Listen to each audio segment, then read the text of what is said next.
What is up, everyone? Welcome back to Base Damage. Welcome back to Community Fridays. Making one for the first time in a while here, but I was trying to spread out the Community Fridays post a good little bit. Granted, Joker has taken it upon himself to A, watch Shakugan no Shana, and B, post like 4 or 5 different deck profiles for me to go through for the Shana Premium Booster.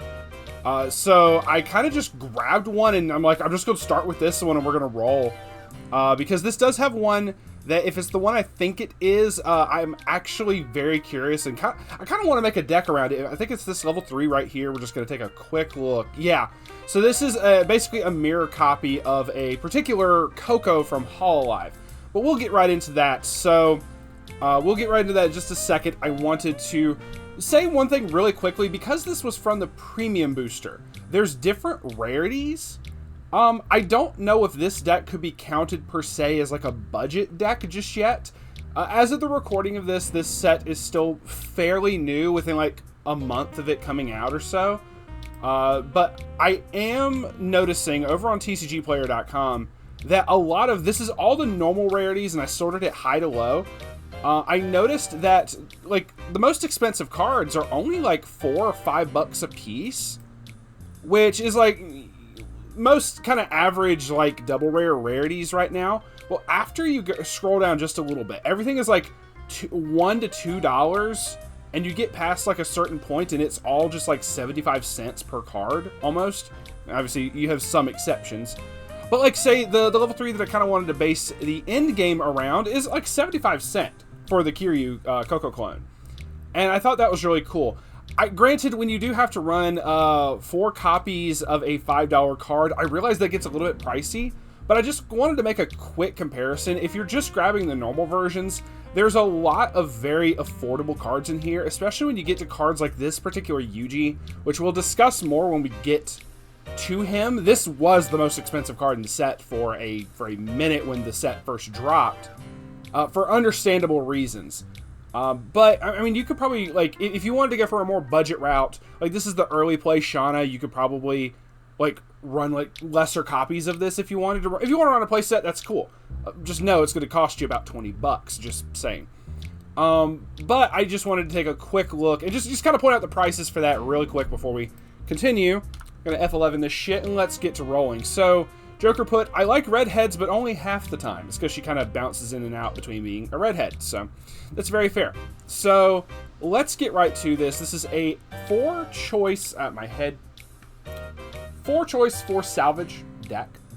It's the aggravations of having a PNG for this some days.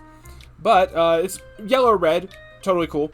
Let's take a look. So this particular Flame Haze Shana is a 3/2/9/5. During your turn, this gets 500 power for each of your other flame characters, the predominant trait through the entire set. And when this is placed on stage from your hand, you can heal the top part of your clock to the waiting room. Always good.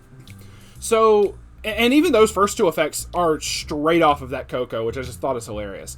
Might take a little bit of explaining just to kind of like clarify the full effect of this, but this is kind of nice. I kind of like this effect. When this card's battle opponent becomes reversed. So you do have to reverse, that is the downside. So 500 for each of your other flame characters. That's going to put her at 11/5 with the choice trigger in play. That makes a 12/5 before any other buffs. Just stating, you're definitely going to want to make certain she has assist characters and stuff in the back. Battle opponent becomes reversed if wanting to confirm her feelings, which is the choice trigger, is in your climax area. This card gets the color red until end of turn, which I thought felt very weirdly out of place on the Coco. And then the fact of like, but this fits the Shana because of her transforming and swapping over to the red hair. Like, that actually makes sense. Like, I just thought it was kind of like, I know like some of the decks you had for Hololive with that, like there was like some Subaru cards that cared what colors were on field and or in your level. So I assumed with the Coco that's kind of why it was there. But I just thought it felt so out of place for this gets the color red. I'm just like, it doesn't really do anything for them like directly. But this doesn't really do anything for the Shana, but it makes sense. because lore-wise, it makes sense. I just thought that was cool. Anyway, and you may pay, so this gets read, you may pay the cost up to 5 times. The cost being pay 1 stock, discard 1 card. You can pay that particular cost, the pay 1, pitch 1, up to 5 times. Perform the following action X times. The action being put the bottom 3 cards of your opponent's deck into the waiting room, and if there's a climax amongst those cards, deal 1 damage to your opponent. So it cancel burns as long as you reveal at least 1 climax when you do the mill the bottom 3. If you mill multiple, it doesn't do it multiple times. Whether you mill 1 or 3 climaxes off of it, it still only burns for 1. Okay. X is equal to the number of times you paid the cost plus 1. Okay. So here, there's a very interesting thing for this, is because it's up to 5 times, you start at 0. So if you pay nothing, if you don't pay the cost at all, you still pay 0 plus 1. So you still, as long as you reverse, you still get to use this effect 1 time without paying the cost. You can pay it multiple times, up to 5. And if you pay it 5 times plus 1, you get to perform this effect 6 times. Now, if you're able to pay that, cool. If you're not, it's honestly a very flexible effect where you could pay it up to as many times as you're comfortable with. So I like that in that regard, especially if you're like, if you don't mind like kind of a Hail Mary, like you're kind of like you're playing the gotcha. You're like, hey, I need to burn my opponent for like 1 or 2 more times. Let's pitch my entire hand type thing. If you love playing the gotcha and seeing that kind of stuff and seeing that potentially come to fruition, that's really cool. It's not the best effect in the world, but I like it as a climax combo, so fuck it, we ball. So 4 copies of that to get rolling. Let's see. Shana in Summer Clothes is a 3/2/9K, while you have Peculiar Torch Yuji, which is the level 1, and Shana and Alistair, I forget which one that, I think it's this level 0 right here. I think I see that says Shana and Alistair. If you have those on field, this gets minus a level while in your hand. Very easy early play condition, considering you're wanting, because this is a Brainstormer, and you just want this Yuji on field always. This gets 500 power for each of your other flame characters, always nice. So each other makes her an 11, just an 11 constant, and heal 1 on play. Like, this is a good enough early play healer in my mind for this deck. I don't think you need these, but it's good to have both. Good to have multiple early plays. Then we have 2 copies of Shana and Yuji as a 3/2/9/5. If the total level of the cards in your level is 6 or higher, this gets 1500 power and the following ability till end of the turn. When this card attacks, you can pay 3, pitch a flame character from hand. If you do, deal 2 damage to your opponent. So, while I don't like experience-based effects, this one's not bad. Like, this is a very easy, like, experience effect. And being able to burn for 2 like that is not bad, but it does feel a little costly because you're paying 3 and pitching 1. You have to pitch a flame character. Typically with the reason I say this, typically Weiss tries to balance cost versus effect most of the time. We realize what we may think is a condition, you know, what Bushiroad may think is this is a restriction, to us is like negligible. And we're not talking Niji Sanji negligible, but still. It just feels weird that you have the restriction of you have to have experience of 6 to have to pay what is essentially 4 resources, the 3 stock and the pitch a specific flame character. You have to specifically pitch a flame character to only burn for 2. It feels really weird. I mean, you don't have to reverse. It's on declaration of attack. It's just the fact of the restriction just feels awkward to me. I'm not complaining. I'm just pointing out this feels excessive. Anyway. And then obviously a heal 1 on play, always good. So we have a lot of heal 1 on plays like already, like in the first 3 cards. But 2 of that, the Shana and Yuji. 4 copies of Path to Walk with Yuji Shana. So this is a 3/2/9K. If you have 4 or more other flame characters, this gets minus 1 level while in your hand. It's just very easy early play condition, very nice. This is still a healer though, but let's continue. The total level of cards in your level is 6 or higher. This gets 500 power and the ability when this card attacks. So you can choose one of your flame characters and it gets 1500 power till end of turn. You can give it to herself or you can give it to someone else. But because you need to reverse with the Coco clone, you're more than likely giving it to her. Oh, sure. Sorry, one more effect. When this card is placed on stage from hand, you can discard a card to heal the top card of your clock to your stock. So all your level 3s are healers in some shape, form, or fashion. I do like that. That's cool. Getting to the level 2s, we have Prideful One Shana, pointing epically at the reader. It's a 2/1/6K. During your turn, this gets 1,000 power for each of your other flame characters, and when your other flame character attacks, this gets 1,500 power till end of turn. So off the first effect, she's a 10K. If she attacks last, that's an extra 3,000. She's a 13K. If she attacks last, which is just kind of crazy. And when this card's battle, a level 2 or higher battle opponent becomes reversed, you may put the top card of your deck into your stock. It is blind stock, you don't get to see what it is, but you want to produce the extra stock to be able to use this level 3's effect as many times as you can, so I get it. Alright, so one of the most busted cards in this entire set, not just this deck, in the whole fucking set.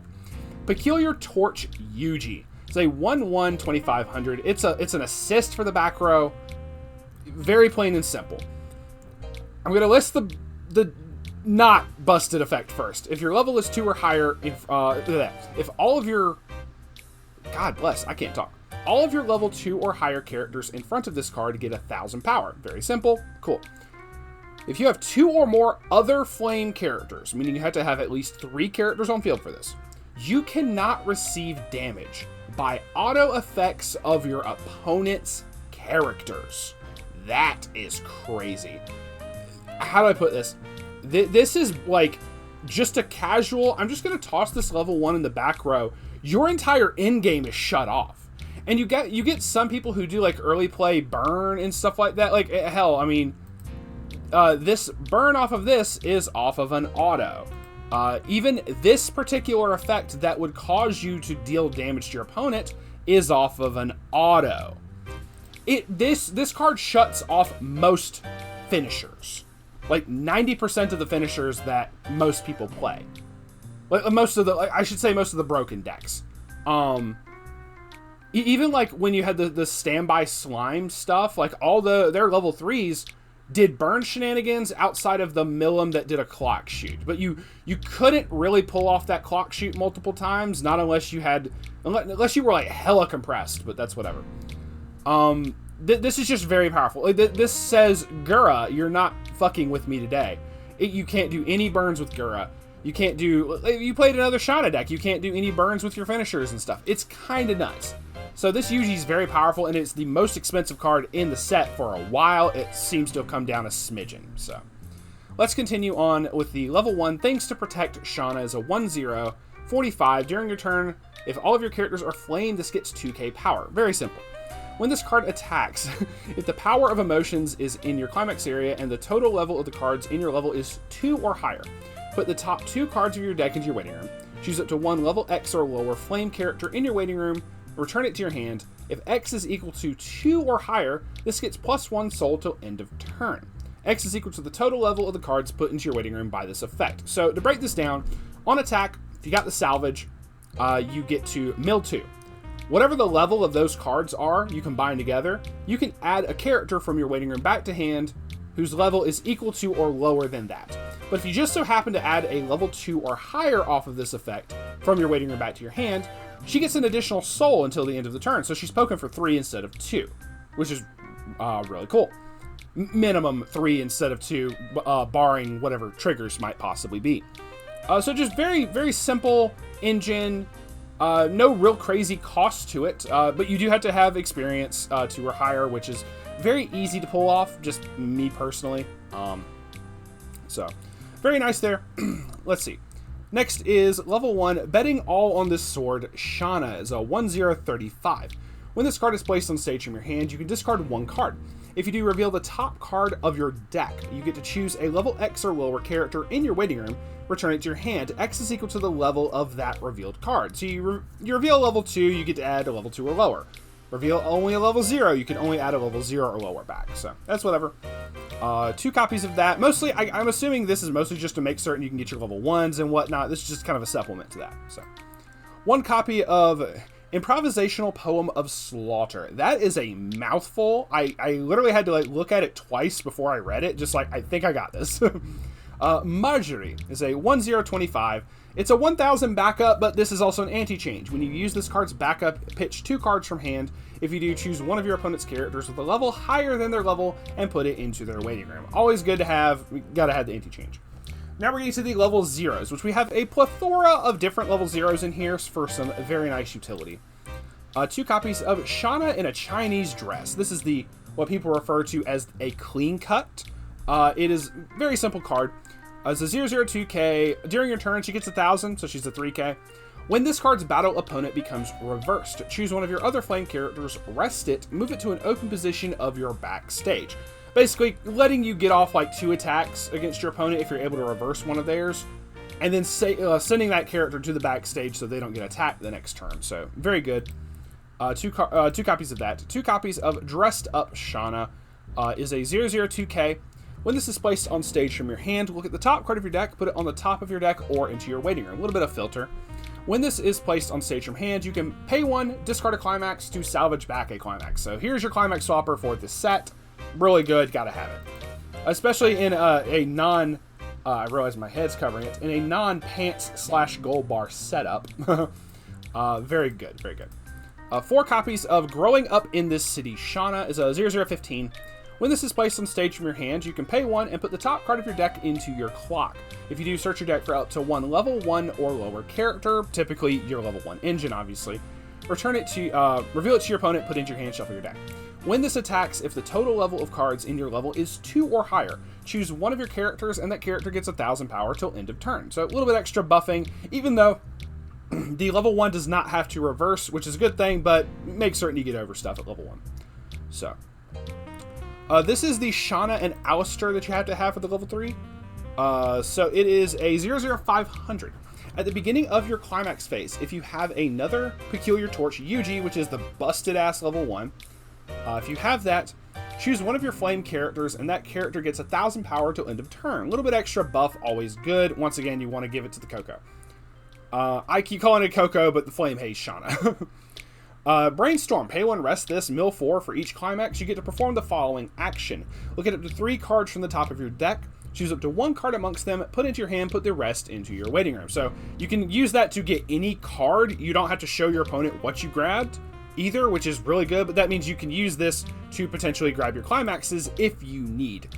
Or if this was there was several events throughout the set. If you played a more event-centric like deck, you could grab events off of that effect. So 2 copies of Unrivaled Love for Melon Bread Shana. She love her some melon bread. So 0015. When this is placed on stage from your hand, you can put 1 card from your hand into your clock. If you do, look at up to X cards from the top of your deck. Choose 1 card amongst them, add it to your hand, put the rest into your waiting room. X is equal to the number of other flame characters you have. So if you do this with a full field, you would get to dig up to 4 cards and then add any one of those cards back to hand. Which is not bad at all. Sorry, I'm comparing it to another. I think this is very similar to a Mekon from To Love Ru. I think that effect is similar, but I don't remember if the Mekon dealt yourself damage or not. I don't know, whatever. When a climax is placed on your opponent's climax area, you can put this card into your stock. So potentially just, oh, you're trying to plus? Cool, I'm also going to plus. So 2 copies of that. 3 copies of Undaunted Heart Shana. This does a lot, but when this card is put into your waiting room from the stage, you can discard a card. If you do, look at up to 4 cards from the top of your deck. A lot of hand filtering, a lot of milling throughout this entire deck, but it's good for the level 1. Choose up to 1 level 1 or higher card amongst them, reveal it to your opponent, put it into your hand, put the rest into your waiting room. Once again, you can grab events off of this, but just saying, you could, even though this particular version, Joker Maid doesn't run any events whatsoever. When this card is put into the waiting room from your stage, you can pay 2. If you do, you get to salvage back any flame character from your waiting room. So the first effect lets you do a bunch of milling, which is really good. Try to filter, try to get to your level 1 combo. And then you can still pay an additional 2 stock if you have like enough to spare to try to maybe grab back something that you milled. So really cool. 3 copies of that and 1 copy of Maelstrom of Conflict Shana. This is a promo. I was about to say, wait a minute, this looks very different from the art that I saw. Hold tight. WE41. Is this from a different set? No, WE41. Okay, so this is a promo from the thing. I didn't even know this existed. Okay. 0015, Maelstrom of Conflict. So when this is placed on stage from hand, you can pay to choose one of your opponent's characters, return it to their hand. Escanor says, what? When this card is placed on the stage from your hand, you can pay 1, discard 1. If you do, salvage back a flame character from your waiting room to hand, and then choose one of your other flame characters that gets 1,000 power till the end of turn. So, more used for the drop salvage effect, but that extra little spice right there, I like it. I like it. The fire, it shows that there's spiciness. Anyway, just 1 copy of that, but hey, it works. So we have 4 copies of the choice trigger for the Coco clone, wanting to confirm her feelings, and 4 copies of the Power of Emotions for the level 1 engine. And that is a salvage one. That is going to be it for the deck. Big thank you once again to Joker, always posting a lot of... This man is always in the kitchen, always cooking up something, and clearly he has the firepower necessary to do it now. Because fire jokes. Anyway, no, I like this. I've legit looked at the Shana set going, I wonder if I can make a cool budget deck for it, but I kind of want prices to come down just a little smidgen further before I try to build anything personally.